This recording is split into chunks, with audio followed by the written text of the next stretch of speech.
जय श्री कृष्णा, जय श्री मन्नारायण। स्वागत है दोस्तों आप सभी का आपके अपने चैनल जी जायसवाल यूट्यूब स्टोरी में। दोस्तों आज हम सुनेंगे श्रीमद् भागवत महापुराण कथा 9वें स्कंद का 16वां अध्याय। इस अध्याय में आज हम सुनेंगे परशुराम जी के द्वारा क्षत्रिय संहार और विश्वामित्र जी के वंश की कथा। श्री सुखदेव जी कहते हैं, परीक्षित, अपने पिता की यह शिक्षा भगवान परशुराम जी ने जो आज्ञा कहकर स्वीकार की, इसके बाद वे 1 वर्ष तक तीर्थ यात्रा करके अपने आश्रम पर लौट आए। एक दिन की बात है, परशुराम जी की माता रेणुका गंगा तट पर गई हुई थी।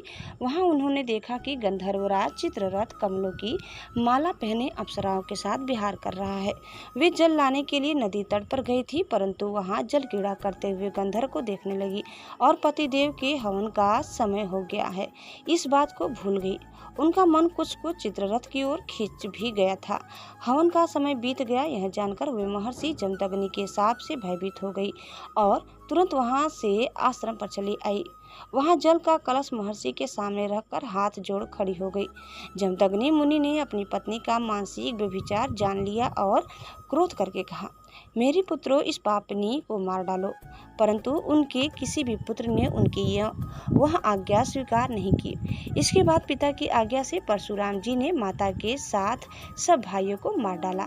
इसका कारण था, वे अपने पिता जी के योग और तपस्या का प्रभाव भलीभांति जानते थे। परशुराम जी के इस काम से सत्यवती नंदन महर्षि जमदग्नि बहुत प्रसन्न हुए और उन्होंने कहा, बेटा, तुम्हारी जो इच्छा हो वह वर मांग लो। परशुराम जी ने कहा, पिताजी, मेरी माता और सब भाई जीवित हो जाएं तथा उन्हें इस बात की याद न रहे कि मैंने उन्हें मारा था। परशुराम जी के इस प्रकार कहते ही जैसे कोई सोकर उठे, सब के सब अनायास ही सकुशल उठ बैठे। परशुराम जी ने अपने पिताजी का तपोबल जानकर ही तो अपने सुहृदों का वध किया था। परीक्षित, सहस्त्रबाहु अर्जुन के जो लड़के परशुराम जी से हार कर भाग गए थे, उन्हें अपने पिता के वध की याद निरंतर बनी रहती थी। कहीं एक क्षण के लिए भी उन्हें चैन नहीं मिलता था। एक दिन की बात है, परशुराम जी अपने भाइयों के साथ आश्रम से बाहर वन की ओर गए हुए थे। यह अवसर पाकर वैर साधने के लिए सहस्त्रबाहु के लड़के वहां आ पहुंचे। उस समय महर्षि जमदग्नि अग्निशाला में बीते हुए थे और अपनी समस्त वृत्तियों से पवित्र कीर्ति भगवान के ही चिंतन में मग्न हो रहे थे। उन्हें बाहर की कोई सुध न थी। उसी समय उन पापियों ने जमदग्नि ऋषि को मार डाला। उन्होंने पहले से ही ऐसा पाप पुण्य निश्चय कर रखा था। परशुराम की माता रेणुका बड़ी दीनता से उनसे प्रार्थना कर रही थी, परंतु उन सबों ने उनकी एक न सुनी। वे बलपूर्वक महर्षि जमदग्नि का सिर काटकर ले गए। परीक्षित, वास्तव में वे नीच क्षत्रिय अत्यंत क्रूर थे। सती रेणुका दुख और शोक से आतुर हो गई। वे अपने हाथों अपनी छाती और सिर पीट पीट कर जोर जोर से रोने लगी। परशुराम, बेटा परशुराम, शीघ्र आओ। परशुराम जी ने बहुत दूर से माता का हा राम यह करुण क्रंदन सुन लिया। वे बड़ी शीघ्रता से आश्रम पर आए और वहां आकर देखा कि पिताजी मार डाले गए हैं। परीक्षित, उस समय परशुराम जी को बड़ा दुख हुआ, साथ ही क्रोध, असहिष्णुता, मानसिक पीड़ा और शोक के वेग से वे अत्यंत मोहित हो गए। हाय पिताजी, आप तो बड़े महात्मा थे। पिताजी, आप तो धर्म के सच्चे पुजारी थे। आप हम लोगों को छोड़कर स्वर्ग चले गए।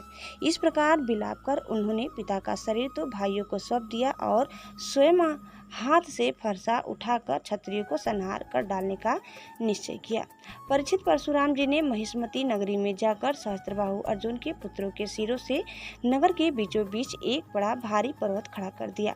उस नगर की शोभा तो उन ब्रह्मघाती नीच क्षत्रियों के कारण ही नष्ट हो चुकी थी।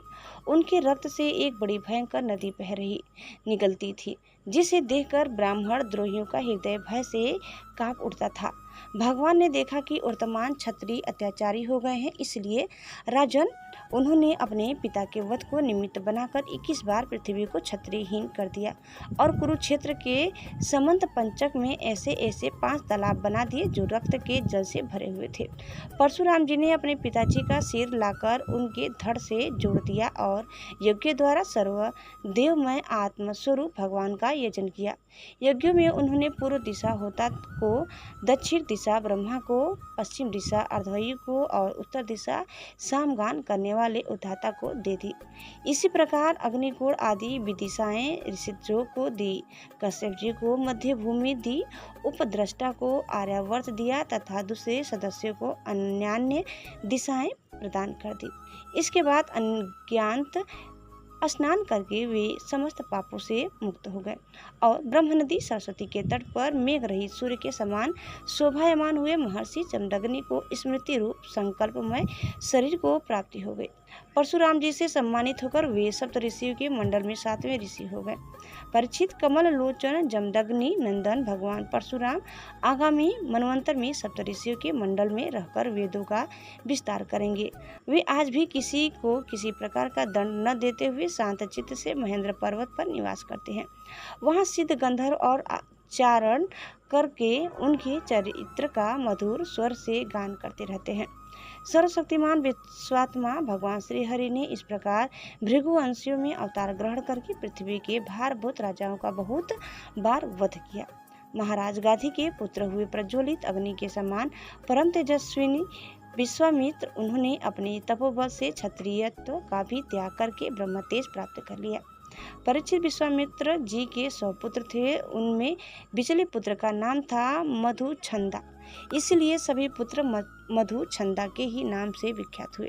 विश्वामित्र जी ने भृगुवंशी अजिरगत के पुत्र अपने भांजे सुनहसेब को, जिसका एक नाम देवरात भी था, पुत्र रूप में स्वीकार कर लिया और अपने पुत्रों से कहा कि तुम लोग इसे अपना बड़ा भाई मानो। वही प्रसिद्ध भृगुवंशी सुनसेब था जो हरिश्चंद्र के यज्ञ में यज्ञ पशु के रूप में मोल लेकर लाया गया था। विश्वामित्र जी ने प्रजापति वरुण आदि देवताओं की स्तुति करके उसे पास बंधन से छुड़ा लिया था। देवताओं के यज्ञ में यही सुनसेब देवताओं द्वारा विश्वामित्र जी को दिया गया था। अतः दैवे रात इस व्युत्पत्ति के अनुसार गांधी वंश में यह तपस्वी देवरात के नाम से विख्यात हुआ। विश्वामित्र जी के पुत्रों में जो बड़े थे उन्हें सुनहसेब को बड़ा भाई मानने की बात अच्छी न लगी। इस पर विश्वामित्र जी ने क्रोधित होकर उन्हें शाप दे दिया कि दुष्टों, तुम सब म्लेच्छ हो जाओ। इस प्रकार जब 49 भाई म्लेच्छ हो गए तब विश्वामित्र जी के बिचले पुत्र मधुछंदा ने अपने से छोटे 50 भाइयों के साथ कहा, पिताजी, आप हम लोगों को जो आज्ञा करते हैं हम उसका पालन करने के लिए तैयार हैं। यह कहकर मधुछंदा ने मंत्रद्रष्टा सुनहसेब को बड़ा भाई स्वीकार कर लिया और कहा कि हम सब तुम्हारे अनुयायी छोटे भाई हैं। तब विश्वामित्र जी ने अपने इन आज्ञाकारी पुत्रों से कहा, तुम लोगों ने मेरी बात मानकर मेरे सम्मान की रक्षा की है, इसलिए तुम लोगों जैसे सुपुत्र प्राप्त करके मैं धन्य हुआ। मैं तुम्हें आशीर्वाद देता हूँ कि तुम्हें भी सुपुत्र प्राप्त होंगे। मेरे प्यारे पुत्रों, यह देवरात सुनहसेब भी तुम्हारे ही गोत्र का है, तुम लोग इसकी आज्ञा में रहना। परीक्षित, विश्वामित्र जी के अष्टक आरित, हारित, जय और क्रंतुमान आदि और भी पुत्र थे। इस प्रकार विश्वामित्र जी की संतानों से कौशिक गोत्र में कई भेद हो गए और देवरात को बड़ा भाई मानने के कारण उसका प्रवर ही दूसरा हो गया। दोस्तों, इस प्रकार कथा यही समाप्त करते हैं। आगे कथा सुनने के लिए आप दूसरे वीडियो को अवश्य देखिए। दोस्तों, उम्मीद करते हैं कि आपको हमारी आज की यह कथा जरूर पसंद आई होगी। कैसी लगी कमेंट करके बताइए। चैनल में नए हैं तो प्लीज़ लाइक, शेयर और सब्सक्राइब करना न भूलें। धन्यवाद। जय श्री कृष्णा, जय श्रीमन नारायण। एक बार प्रेम से बोलिए श्री बांके बिहारी लाल की जय।